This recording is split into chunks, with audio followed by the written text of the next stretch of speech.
So my dear students, now I am going to revise chapter number 2, Inside Our Earth.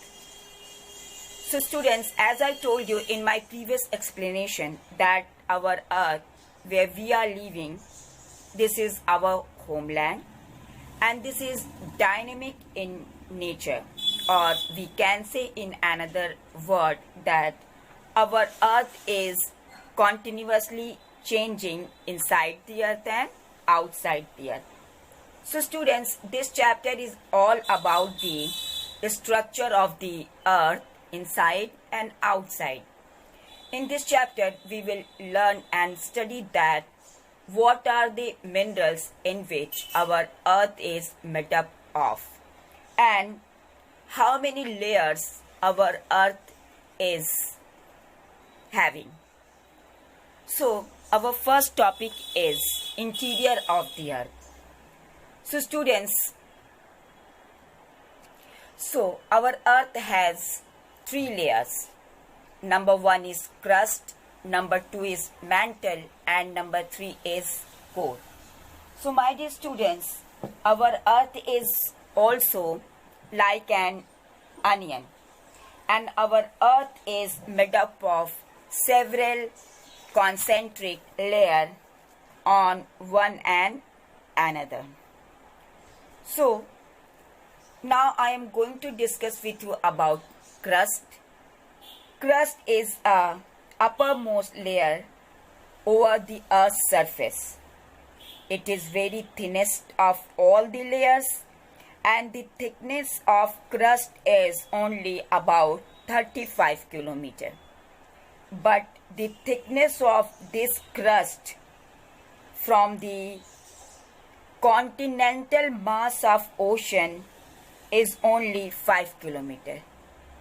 It means the thickness of crust on the surface of the Earth to inside is 35 kilometers.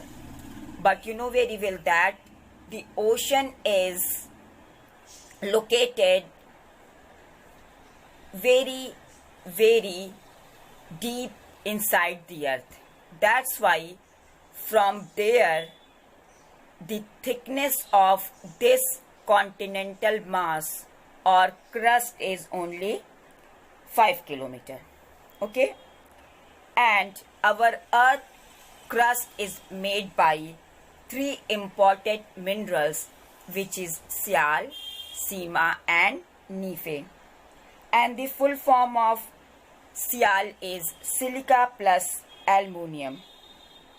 And the ocean crust mainly consists of Sima. It means ocean crust is made by silica plus magnesium. Okay?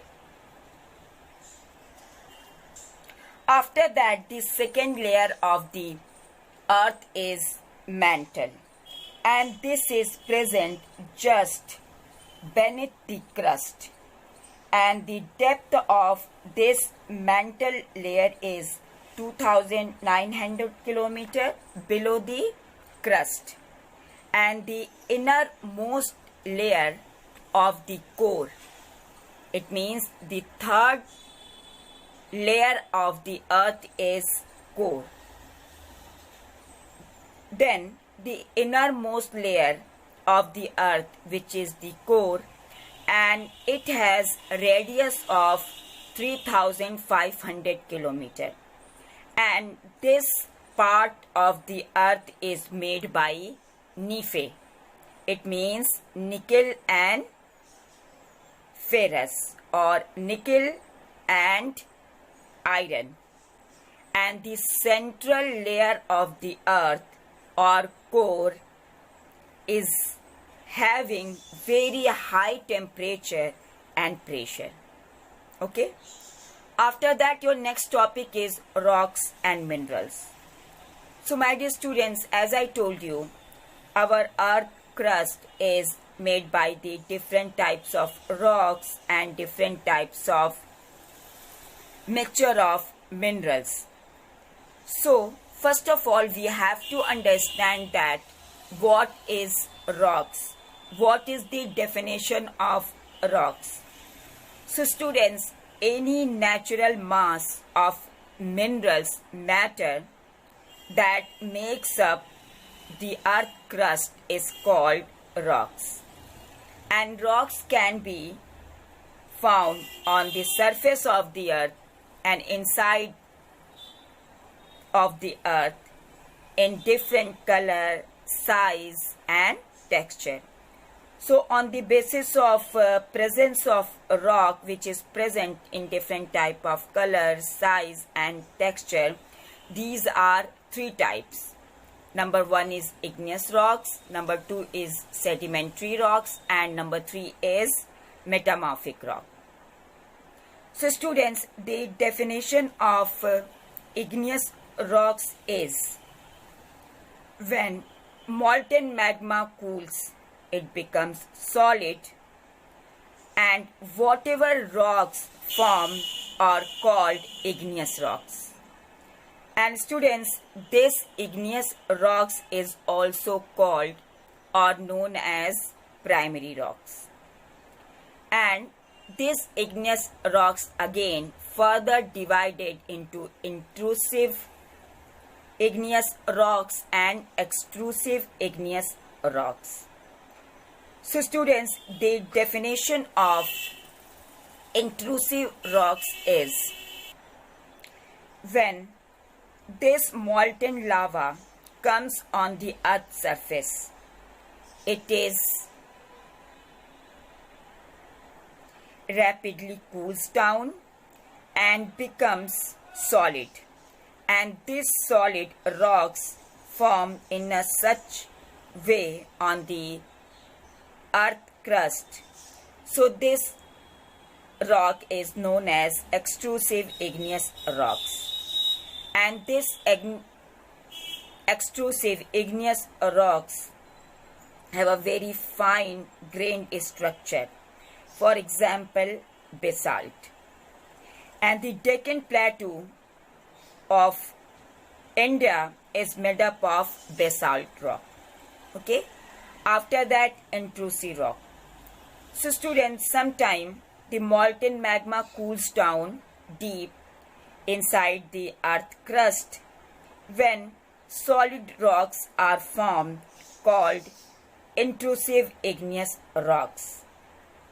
And the example of granite. Okay. After that, sedimentary rocks. So students, when all type of rocks which is present on the surface of the earth roll down, crack and hit with each other and broken down in very small particle and fragments.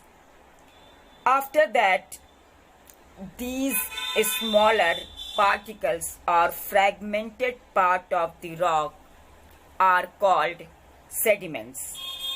And when these sediments are taken by or transported by wind, water, and due to the low velocity of air, when it is deposited by wind, water somewhere, these loose sediments are started to compress and harden according to the time, and thus it is formed a layers of rock. So students, whatever rocks are formed by the deposition of these sediments are called sedimentary rocks. And the example of sedimentary rocks is sandstone. And students, these rocks may also contain fossils of plant, animals and other microorganisms that once lived on them. So students, one question will arise here, that what is fossils? So the remains of the dead plant and animals trapped in the layer of rocks are called fossils. After that, metamorphic rocks. So students, when igneous and sedimentary rocks can change into a metamorphic rocks under too much heat and pressure. For example, due to the too much heat and pressure, clay changes into slate and limestone changes into a marble. Okay. After that, next topic is rock cycle. So students, the definition of rock cycle is when one type of rock changes to another type under certain condition in a cyclic manner. This process of transformation of the rock from one to another is known as the rock cycle. Okay? And after that, your next topic is uses of rocks. So students, you know very well that rocks are very useful and very important for us. For example, hard rocks are used for making roads, houses and buildings, and sometimes children's using many type of stone for playing different types of games.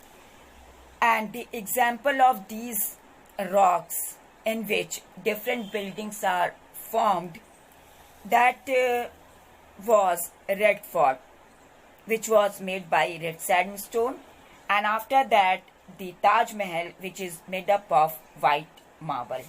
Okay. And students, as I told you, rocks are made up of different minerals, and one question will arise here that again, what is minerals? So minerals are naturally occurring substances which have certain physical properties and definite chemical composition. And minerals are very important for humankind also. Some minerals are used like fuel. For example, coal, natural gas and petroleum. And some kind of minerals are used in industries like iron, aluminium, gold, uranium and medicine, and also for making fertilizers. So students, here your chapter is completed, but for your test you have to prepare and learn all the question answer whatever given in your exercise and give reasons also. Okay, so listen very carefully and learn it, practice it. If anywhere you have any confusion, then contact me. Thank you and have a nice day.